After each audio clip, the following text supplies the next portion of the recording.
Muslim. Well, it's not very surprising that someone would know more about Jesus than Muhammad. Yeah. Well, he's illiterate. He lived 600 years later in a different place. He didn't know. But we learned something. I don't know too many people who don't know more about Jesus than Muhammad did. Especially today. But we learned something important from the demons. Although they knew he was the Son of God, that profession didn't save them. It destroyed them. Right. Because a true profession that's from the heart results in trusting Christ completely and in turning to him in obedience. Yeah. That's what James says. The demons believe and tremble. That's right. No, and notice they did tremble. They said, have you come here to judge us before the time? Yeah. You got demons. These are powerful spiritual beings. They see Jesus and they say, and they're terrified, are you coming to judge us? They recognize Jesus as one who would pass judgment on them, can send them straight to hell. These are the demons. They know more than Muslims do about Jesus. Oh, boy. All right. Well, let's take the next caller right now. Welcome. You're on the air with Jesus or Muhammad? Muhammad. Okay, hey, Muhammad, how are you, buddy? Good. I'd like to tell you that, guys, that I don't think that, it's not right for somebody to talk about another person's religion. Oh, okay. Yes, it's not. And I'm serious. And like how you guys talk about that people add stuff to the Qur'an is not like a newspaper or an essay or something that you can edit and add information into it. And only specific people can write the Qur'an. If anybody just writes the Qur'an, we'll go to jail. Okay. Tell us, Muhammad, are you a Muslim? Are you a Muslim? Yeah, of course I am. Whoa! Now, hang on, one second. I'm really puzzled by something you said. You said it's wrong to criticize another person's religion, and yet we open up your Quran, and over again we find the Quran condemning the beliefs of the pagans. We find it telling the Christians that we're wrong in our beliefs about Jesus' deity. That it tells the Jews that they're wrong. So since you've just said it's wrong to criticize another person's belief, you have set this up as a moral absolute. It is wrong to criticize the beliefs of a person who believes in a different religion, and yet the Quran condemns the beliefs of other people's religions. Do you condemn the Quran? You just did, but I'm going to ask you to do so directly and condemn this book and your prophet. Are you willing to do that, or are you going to be hypocritical and inconsistent and say it's wrong for you guys to criticize another religion, but it's okay for the Quran, it was okay for Muhammad? Please answer. Islam doesn't say that. What? Islam doesn't say that. Yes, it does.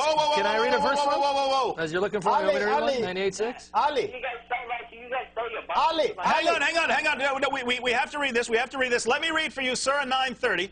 And the Jews say, Uzair is the son of Allah. And the Christians say, the Messiah is the son of Allah. These are the words of their mouths. They imitate the saying of those who disbelieve before. It's calling us disbelievers because we say that Jesus is the son of Allah. May Allah destroy them, how they are turned away from the truth. We are turned away from the truth. We are going to burn in hell and be judged by Allah because of our false belief in the deity of Jesus Christ. That's what your Quran said, but you've already said that it's immoral and wrong to criticize the beliefs of another person or to condemn them because of their beliefs. You just condemned your own book, and now you say you haven't because it's not what it says. Have you read the Quran? Have you even read it? Sam? Yeah. Do you want to answer this, Muhammad, or you're going to avoid? His name Ali. This is Ali, right? Yeah. Well, we do believe in Jesus, and Jesus is one of... Answer the question. But that's not the question, Muhammad. The question is not whether you believe in Jesus. Well, I do believe in Jesus. We're not asking about Jesus, Muhammad. You're changing this topic. You said that it is wrong to criticize another person's religious beliefs. Your Quran criticizes what Christians believe, what Jews believe, what the pagans believe, and it calls us the worst of creatures. Surah 98, verse 6. How do you guys know? Because in the Quran, it says nobody makes fun of anybody's other religion. Well, so according to you, the Quran is inconsistent. Let me read to you. Certainly, they disbelieve who say, Allah, He is the Messiah, the son of Maryam. If you affirm the deity of Christ, you're a disbeliever. And what does the Quran say about the disbelieving people of the book? Let me read for you Surah 98:6. Surely those who disbelieve from among the followers of the book, this is people who affirm the deity of Christ, that's me, that's Sam, that's Pastor Joseph. Surely those who disbelieve from among the followers of the book and the polytheists shall be in the fire of hell, abiding therein. They are the worst of men, the worst of creatures. According to your Quran, we're going to be burning in hell because of our beliefs about Jesus, and you're saying, how can you condemn the religious beliefs of others? That would be like me saying, you're going to burn in hell for believing in Muhammad and rejecting the deity of Christ, and you would say, oh, how dare you say that? Well, this is what your Quran's saying. Once again, Muslims have shown themselves to be completely inconsistent, just as we examine every single time with the minaret ban.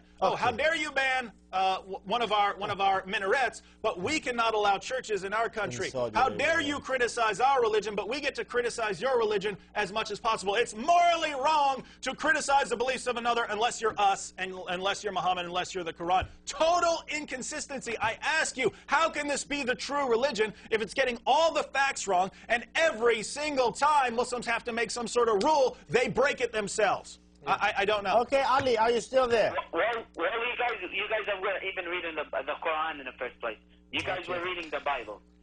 Okay, No, Ali, okay, you're not answering anything. If you're not going to answer anything. Let me ask Ali a question before we go. Hold on. When I quoted the Quran to him over and over again, did he just say I was reading the Bible? He doesn't even understand the difference between the Bible and the Quran. Yeah, you don't know the difference when one is quoted? Okay, Ali, are you still there?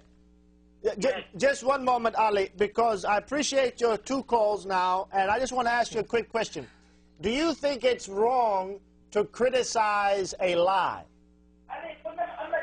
There's someone screaming in the background. Okay, Ali, thank you for calling.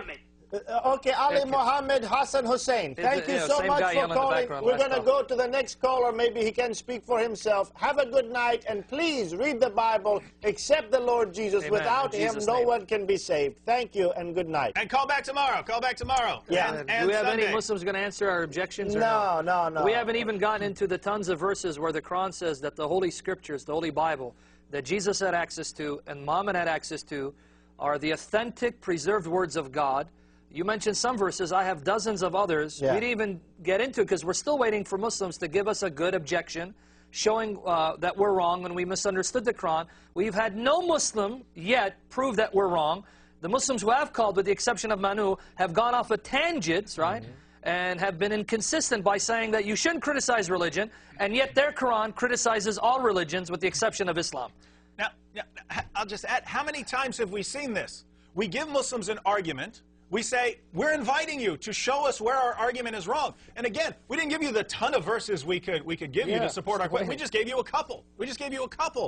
And we're inviting you to show us where we're wrong, and the best Muslims can do is, how dare you criticize another religion? Total inconsistency. And even Manu, it's much more subtle, but even Manu was inconsistent. Because, you know, Manu says, first of all, and he says many times on our shows, he doesn't go to the hadith. Doesn't believe in the hadith. Usually the hadith contradicts and messes up the view of the Quran.